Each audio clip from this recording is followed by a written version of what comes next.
অসংখ্য অসংখ্য ধন্যবাদ। আমাদের আহ্বানে সাড়া দিয়ে আমাদের এই সাংবাদিক সম্মেলনে আপনাদের উপস্থিতি অ্যাকচুয়ালি প্রমাণ করে যে আমাদের এই আগরতলা মিউনিসিপালিটি বিল্ডিং অ্যাসোসিয়েশনের যে আত্মপ্রকাশ, শক্তিশালী গণতন্ত্রের আপনাদের মতো একটা শক্তিশালী মাধ্যমের মধ্য দিয়ে যদি হয়, এতে ভালো কিছু হতে পারে না। তার জন্যই আপনাদেরকে আমরা অনুরোধ জানিয়েছি আমাদের এই আত্মপ্রকাশে আপনাদেরকে উপস্থিত থাকার জন্য, এবং আপনাদের উপস্থিতিতে আমাদেরকে সব রকম ভাবে উৎসাহিত করছে। প্রত্যেকটা অ্যাসোসিয়েশনের অ্যাকচুয়ালি একটা উদ্দেশ্য থাকে। তো আমাদের ইঞ্জিনিয়ারদের অনেক অ্যাসোসিয়েশন আমাদের এই রাজ্যে আছে, স্টেট ইঞ্জিনিয়ার অ্যাসোসিয়েশন আছে, ডিপ্লোমা ইঞ্জিনিয়ার অ্যাসোসিয়েশন আছে, কিন্তু আমরা যারা এখানে সবাই আছি, আমরা আগরতলা মিউনিসিপাল কর্পোরেশনের রেজিস্টার্ড অথরিটি। মানে একটা লোকের বাড়ি করার পরিকল্পনা থেকে শুরু করে বাড়ি শেষ পর্যন্ত যে লোকটি সবসময় এই প্রসিডিওরের সাথে জড়িত, সেটা হচ্ছে একজন building planner authorized by the approved by the Agartala municipal corporation. Agartala municipal corporation আমাদের প্রভূত দায়িত্ব দিয়েছে, প্রভূত ক্ষমতা দিয়েছে, কিভাবে আমরা আমাদের এই দায়িত্বকে পালন করতে পারি, আমাদের এই ক্ষমতাকে কাজে লাগাতে পারি।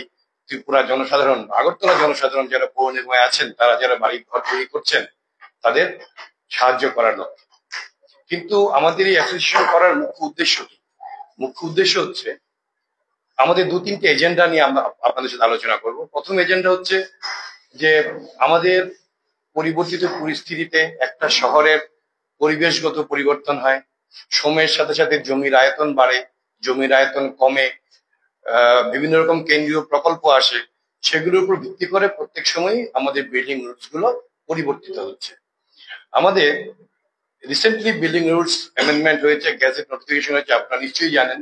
এবং এই গ্যাজেট নোটিফিকেশনের মধ্যে দিয়ে, অ্যামেন্ডমেন্টের মধ্যে দিয়ে আমাদের পুরো বিল্ডিং রুলস প্রসিজিওরটাই একটা নতুন ফরম্যাট আসতে চলেছে, যেহেতু আমরা এখন একটা স্মার্ট সিটি প্রকল্পের মধ্যে দিয়ে যাচ্ছি।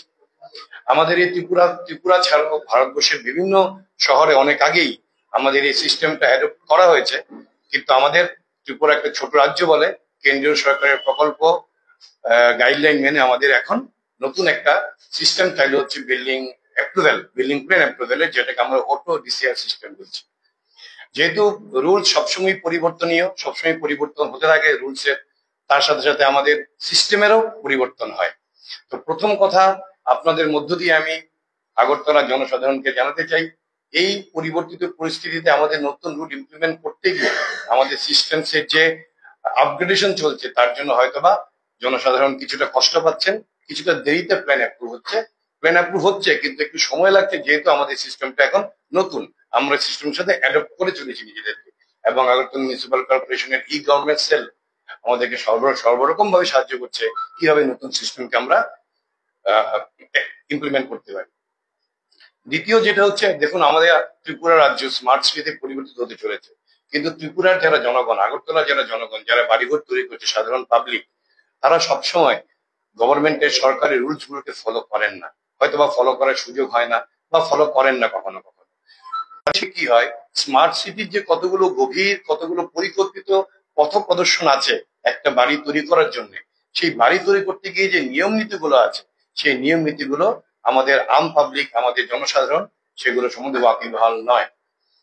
আরেকটা পয়েন্ট হচ্ছে গিয়ে, আমাদের জনসাধারণের মধ্যে এতটুকু সচেতনতা এখনো আসেনি যে একটা বিল্ডিং তৈরি করতে গেলে আমরা অসুস্থ হলে ডাক্তারের কাছে যাই রোগ সারাতে, কিন্তু সারা জীবনের সঞ্চয় দিয়ে যখন একটা বাড়ি বানানো হচ্ছে, সেই বাড়ি বানানোটা যে একজন ইঞ্জিনিয়ারের গাইডেন্সে, একজন ইঞ্জিনিয়ারের সুপারভিশনে করা উচিত, সেই সচেতনতা এখন আমাদের সর্বাংশে 100% আমাদের জনগণের মধ্যে আসেনি। এই সবগুলো দিকে লক্ষ্য রেখে আমাদের অ্যাসোসিয়েশনের জন্ম।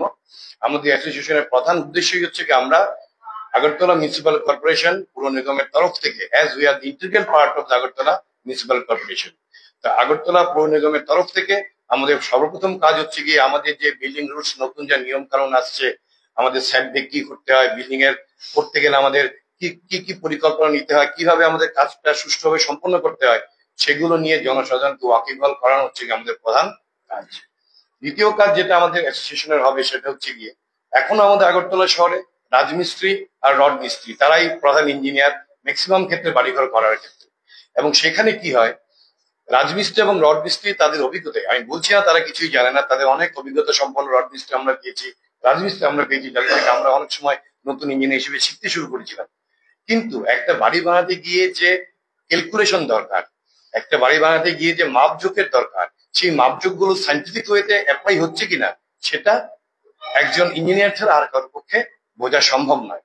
সেই ক্ষেত্রে অনেক সময় কি হয়, ইঞ্জিনিয়ারদেরকে আপনারা দুটো পয়সা দেবেন, সেটা না দিয়ে আপনার সেই দুটো পয়সা বাঁচানোর জন্য আপনারা রাজমিস্ত্রি রড মিস্ত্রির উপরে ভরসা করে বাড়িটা বানাচ্ছেন। সেই বাড়িটা আমাদের ত্রিপুরা ভূমিকম্প 38 জন 5 এর মধ্যে পড়ছে।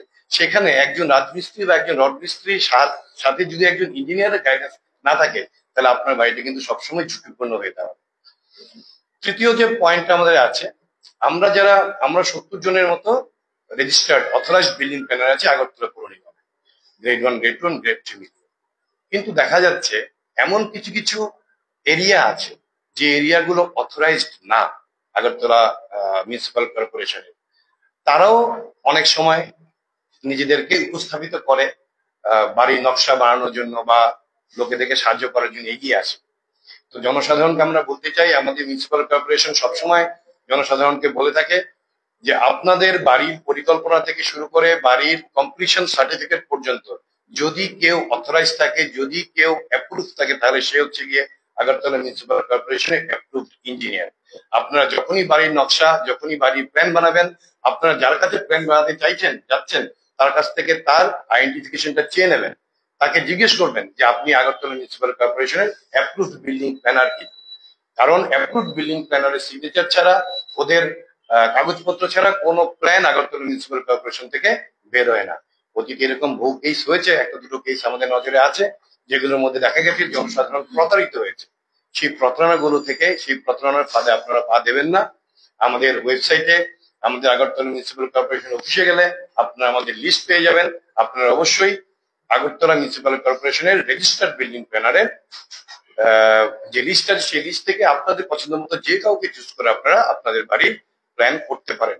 এবং প্ল্যান করার পাশাপাশি এখন যে জিনিসটা খুব মুখ্য উদ্দেশ্য হয়ে দাঁড়িয়েছে, আপনাদের দেখবেন বিল্ডিং প্ল্যানের কপির মধ্যে লেখা থাকে যখন কোনো জনসাধারণ বিল্ডিং বানাবে তখন তাকে অবশ্যই প্ল্যানারকে ইন্টিমেট করতে হয়।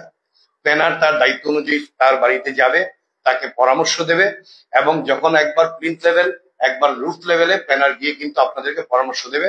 আপনাদের স্ট্রাকচারাল ক্যালকুলেশন হোক, আপনাদের বিম, কলাম, এভরি টেকনিক্যাল যা যে রিকোয়ারমেন্টস দরকার আপনাদের প্ল্যানার আপনাদেরকে দেবে উইদিন হিজ রেসপন্সিবিলিটি। তো আপনারা যদি প্ল্যানারকে ইন্টিমেট না করেন, যেটা করতে আপনারা বাধ্য, আপনাদেরকে কিন্তু বাড়ির যে ঝুঁকিপূর্ণ বাড়ি তৈরি করার যে প্রবণতা, সেটা কিন্তু আপনাদের মধ্যে রয়ে যাবে। সেটাকে আটকানোর জন্যই আমাদের অ্যাসোসিয়েশনের জন্য। দ্বিতীয়ত, চতুর্থত আমি যেটা বলবো আপনাদেরকে, জনসাধারণকে আপনাদের মাধ্যমে বলতে চাই, আপনারা বাড়ি শেষ করার পর আপনাদের প্ল্যানারকে আবার জানাতে হবে যে আমাদের বাড়ি শেষ হয়েছে। প্ল্যানার আপনাদের বাড়িতে যাবেন এবং মাপযোগ করে প্ল্যানার একটা রিপোর্ট দেবেন, যে রিপোর্ট পেয়ে আপনারা কিন্তু কমপ্লিশন সার্টিফিকেট পাবেন।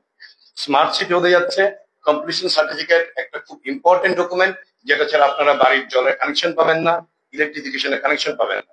কিন্তু আপনারা যদি আনঅথরাইজ কোনো পার্সনের মাধ্যমে করেন, তাহলে কিন্তু এই কাগজপত্রগুলো আপনাদেরকে দেওয়ার অধিকারী আমরা নই। তো সুতরাং সব মিলিয়ে স্মার্ট সিটিতে আমাদের সরকারের যে পরিকল্পনা আছে, স্মার্ট সিটিকে আরো স্মার্ট করে তোলার জন্য যে গাইডলাইন্স কেন্দ্রীয় সরকারের আছে, সেগুলোকে যদি সুষ্ঠুভাবে বাস্তবায়িত করতে হয়, তাহলে অতি অবশ্যই আগরতলা পৌর নিগমের ভেতরে যারা বাড়িঘর তৈরি করছেন, তারা আগরতলা পৌর নিগমের অ্যাপ্রুভড বিল্ডিং প্ল্যানার নিয়েই বাড়িঘর তৈরি করবেন। এটা গেল আমাদের টেকনিক্যাল স্পেসিফিকেশন বা আমাদের টেকনিক্যাল যা যে অ্যাসপেক্ট আমরা করব। এর পাশাপাশি প্রত্যেকটা অ্যাসোসিয়েশনের সামাজিক দায়বদ্ধতা থাকে। আমাদের সামাজিক দায়বদ্ধতা যেরকম, ধরুন আমরা যে সমস্ত ইলিটারেট মেশনস আছে, যারা যোগালির কাজ করছে, যারা রাজমিস্ত্রির কাজ করছে, যারা আপনার রড বাইন্ডিং এর কাজ করছে, তাদেরকে প্র্যাকটিক্যালি ট্রেন করা, এটা আমাদের একটা এজেন্ডার মধ্যে আছে। আমরা ধারাবাহিকভাবে ওয়ার্কশপ করব তাদের জন্য। আমরা যারা ইঞ্জিনিয়ারিং পড়াশোনা করছি, যারা ছাত্রছাত্রী আছে, তাদের জন্য আমাদের মধ্যে অনেক এরকম মানে অভিজ্ঞতা সম্পন্ন ইঞ্জিনিয়ার্স আছেন, কোয়ালিফাইড ইঞ্জিনিয়ার্স আছেন, মাস্টার ডিগ্রি আছেন, পিএইচডি আছেন, সবাই বিটেক আছেন, ডিপ্লোমা হোল্ডার আছেন। তাদের অভিজ্ঞতা দিয়ে আমরা আমাদের ছাত্রছাত্রী যারা ইঞ্জিনিয়ারিং করছেন এখন, তাদেরকে আমরা ওয়ার্কশপ করাবো, কিভাবে তোমরা তোমাদের প্রফেশনাল লাইফে ঢুকবে, কিভাবে ইঞ্জিনিয়ারিং। এখন কি হচ্ছে, ইঞ্জিনিয়ারিং পড়াটা ডাক্তারি সবাই পড়তে চায়, ইঞ্জিনিয়ারিংটা করতে চায় না। কারণ ইঞ্জিনিয়ারিং পড়াটা এখন এক হচ্ছে কি মেধার তো অবশ্যই দরকার, পাশাপাশি মেধা যদি না থাকে তাহলে আমরা কোনো না কোনো ভাবে ইঞ্জিনিয়ারিং পড়িনি। কিন্তু আমি ছাত্রছাত্রীদের উদ্দেশ্যে বলছি, তোমরা আমাদের সান্নিধ্যে আসো, ইঞ্জিনিয়ারিং বিশেষ করে সিভিল ইঞ্জিনিয়ারিং এমন একটা শিল্প যে আমাদের আমাদের ঈশ্বর হচ্ছেন কি বিশ্বকর্মা। তা সিভিল ইঞ্জিনিয়ারিং এমন একটা শিল্প, সেই শিল্পকে যদি তোমরা ভালো না বাসো, সেই শিল্পকে তোমরা যদি নক্ষত্র করে না করো, তাহলে তোমরা তোমাদের লাইফে উন্নতি করতে পারবে না।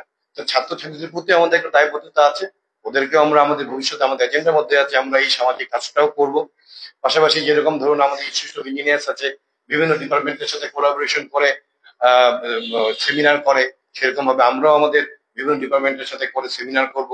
বিভিন্ন বিভিন্ন সময় আমাদের পুর নিগমকে আমরা আমাদের ভিউজ জানাবো, আমরা আমাদের রিকমেন্ডেশন জানাবো, সেগুলো আমাদের অ্যাসোসিয়েশন এজেন্ডার মধ্যে আছে।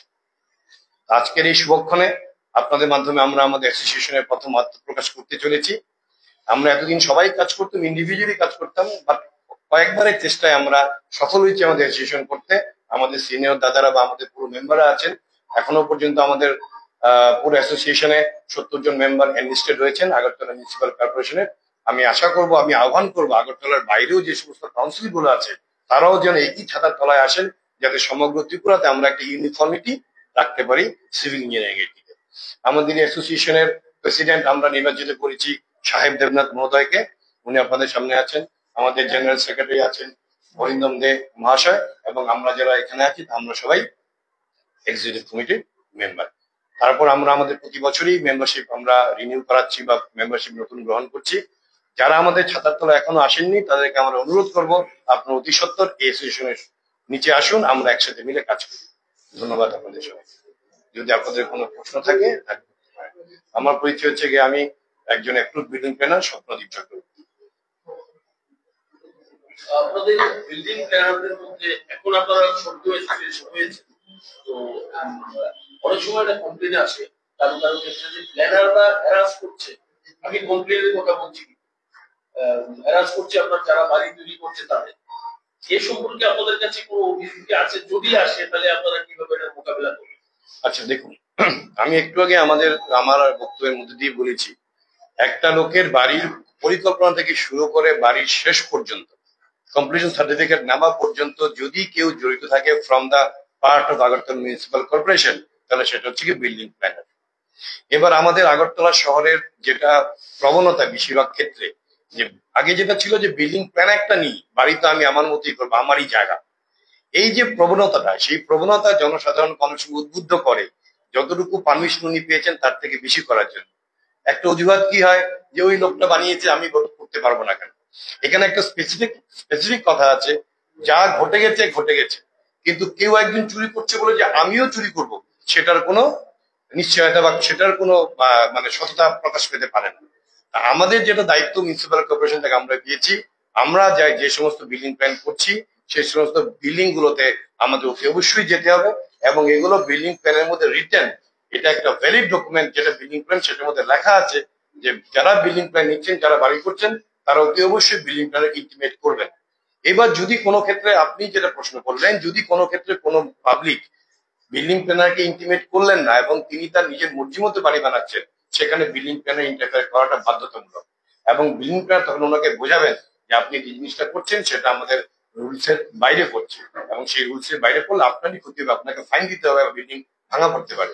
সেটাকে যদি কেউ হ্যারাসমেন্ট হিসেবে ভাবেন, তাহলে আমি অনুরোধ করবো জনসাধারণকে, আপনারা এখন থেকেই সতর্ক হয়ে যান, registered building planner, authorize building planner ছাড়া আর কাউকে দিয়ে বাড়ি বানাবেন।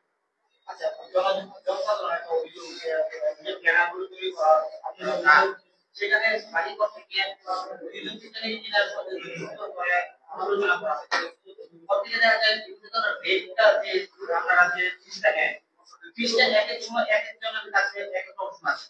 আপনারা কি নির্ধারিত কোন বাড়ি নেই? একই বাড়ি একই তিনজন আছে, তারা খুবই ভালো প্রশ্ন, আমি এটা উত্তরটা বলছি। আমরা যারা Agartala municipal corporation authorize building planner, approve building planner, আমাদের কিন্তু একটা স্পেসিফিক রেট ধার্য করা আছে মিউনিসিপ্যালিটি কর্পোরেশনের তরফ থেকে, আমাদের সাথে এগ্রিমেন্ট আছে, এবং এটা বিল্ডিং রুলসও দেখা আছে যে একটা বিল্ডিং প্ল্যানার কতটুকু চার্জ করতে পারে ফর এ বিল্ডিং প্ল্যান। এবার কি হচ্ছে, দেখা যাচ্ছে আমাদের যারা অ্যাপ্রুভ বিল্ডিং প্ল্যানার, আমরা কেউ তার কম চার্জ করি না, তার বেশিও চার্জ করতে পারি না। কারণ যদি আপনি কোনো অ্যাপ্রুভ বিল্ডিং প্ল্যানারের কাছে যান, তাহলে আপনি আপনার রেটের মধ্যে আপনি ইউনিফর্মিটি পাবেন।